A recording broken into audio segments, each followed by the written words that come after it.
you? To me here, Humble Gaming. Alright, so we have the newly released Horizon Forbidden West right here, playing on the GTX 1616 Ti. The laptop version, of course. And I just wanted to share how it performs in this newly released PC title. I mean, it is a PS5 exclusive, so just recently it was released for PC and it is highly anticipated, so people are curious on how it performs on PC. And of course I have a GTX 1660 Ti here. I'll be showcasing the performance for you, and let's dive right in. Hey, So here. right off the bat, if around. you are wondering, will it play Thanks. on the laptop GTX 1660 Ti?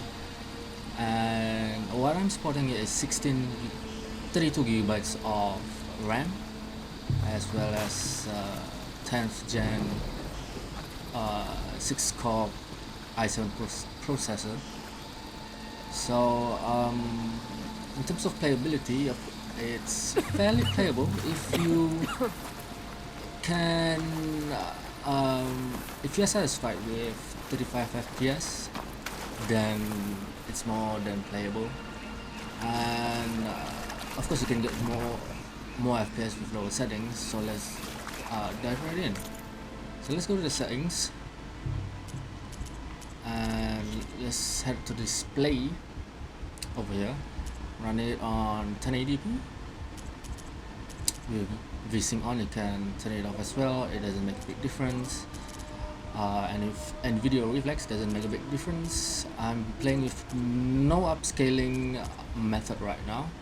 Of course, if you switch to the other two upscaling methods, Xess and FSR 2.2, you have a very convincing performance boost. But we'll head to that later. Let's head to graphic settings. So texture quality, I set it to high, 8, and then I'm not going through it one by one, it will take forever. I'll just scroll through the settings for you, what I have right on my screen right now. Level detail medium, hair quality high. I like high because during cutscenes it really shows the next gen details in the character model's hair, and I like to have that eye candy on. Crowd quality medium, terrain quality medium, and all that. Bloom, chromatic aberration here doesn't make a big difference on what is set. Settings over here are usually the ones that will give you the more FPS, the lower you put it. Right, so without any upscaling, it's about 32-34 FPS. I have it recording in nvidia GeForce Shadow Play right now. Will likely be 1 or 2 more FPS more without it recording. And then let's try out the upscaling method. Why am I in full mode?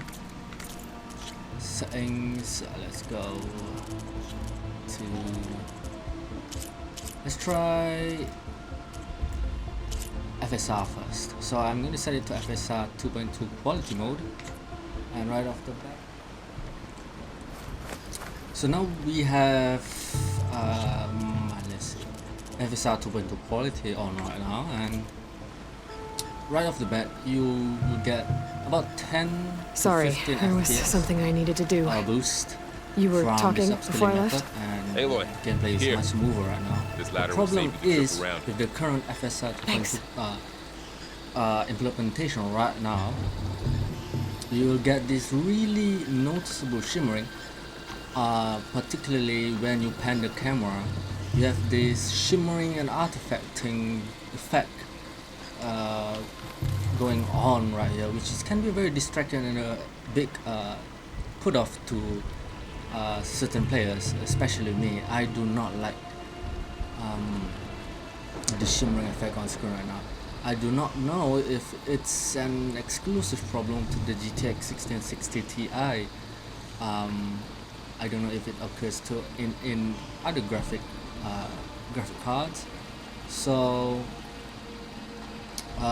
you have to pay attention to that. If it's shimmering for you and it distracts you too much from enjoying the game, maybe turn it off.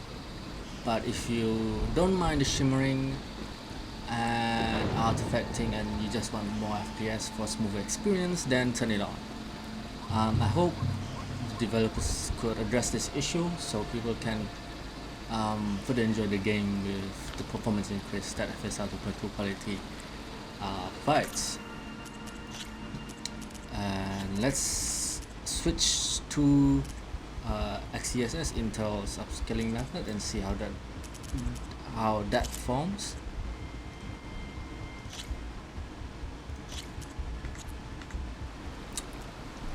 Alright, so this is Intel's Xess upscaling method right now on screen.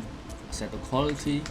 Sorry, What I I had think about to this check upscaling something method out. that it doesn't You were saying produce as something much before I left? shimmering and Aloy, artifacting here. as the FSR This ladder will save 2.2 you the trip implementation around. on this game, Thanks. and it gives a performance boost, but not as much as FSR 2.2. It roughly gives about 8 to 10 FPS boost at the best case scenario. And overall, I would prefer this upscaling method right now for this game. Slight minor problem with this upscaling method for this game as well is it has a slight bit of ghosting going on here. As you can see, there's the motion blur and trailing from the character models. It's fairly noticeable, but if you sit further away from your monitor, I don't really think that you will notice it that much. I'm sitting really close to my monitor, so of course I'm gonna notice these details. And of course you can turn down the motion blur settings right here. I prefer motion blur for games that doesn't run higher than 60 FPS, so it can hide the few of the jitters and poor frame pacing. But if games that has more than 60 FPS and performance well above that, I will probably turn it off. So you can turn the motion blur settings lower, and yeah, it really improves the problem that exists in the Xess upscaling method. So yeah, between FSR 2.2 and Xess, I prefer Xess because it doesn't have as much artifacting. But currently, I prefer having no upscaling method, as the problems that arise with these upscaling methods currently in the game's implementation, to me at least, is fairly distracting. So next up, I will be performing the best case scenario for the best performance on the GTX 1660 Ti coming right up. Alright, so what we have right now on screen is, in my opinion, the best case scenario in terms of having passable visuals and good performance. So let's dive into the settings right here. I have the FSR 2.2 quality turned on, and here are the settings. What I notice about in this game, when you turn down the level of detail, shadow quality, as well as terrain quality, the performance increases very noticeably. So yes, it will hit the visuals pretty hard, but at the end of the day, if you are the kind of gamer that wants as much performance as possible, these are the things that you pretty much have to sacrifice. So yeah, passable visuals but good performance. Yeah, the settings right here, I'm going to scroll to it one more time so you can have a good look at it and implement it on your own. Some of the settings like cloud quality, I've tested all the settings for a few of the graphics settings. Cloud quality doesn't make pretty much no difference on the performance. So high, medium, low, pretty much zero difference. Bloom. So yeah, these are the settings right here, and as you can see in this wide open area right here, you have more than 60 FPS to play with still a lot of fog effects, a lot of foliage, a lot of meshes. You still get a consistent 60 FPS and above experience. But do bear in mind, if you go into a much intensive area such as big cities where there are crowds, as well as combat encounters with a lot of enemy mobs and effects flying everywhere, it will likely dip below 60 FPS, but it is a much smoother experience if you have the settings cranked a bit higher. So yeah, these are all the points that I'm trying to convey in this newly released title for PC, Horizon Forbidden West.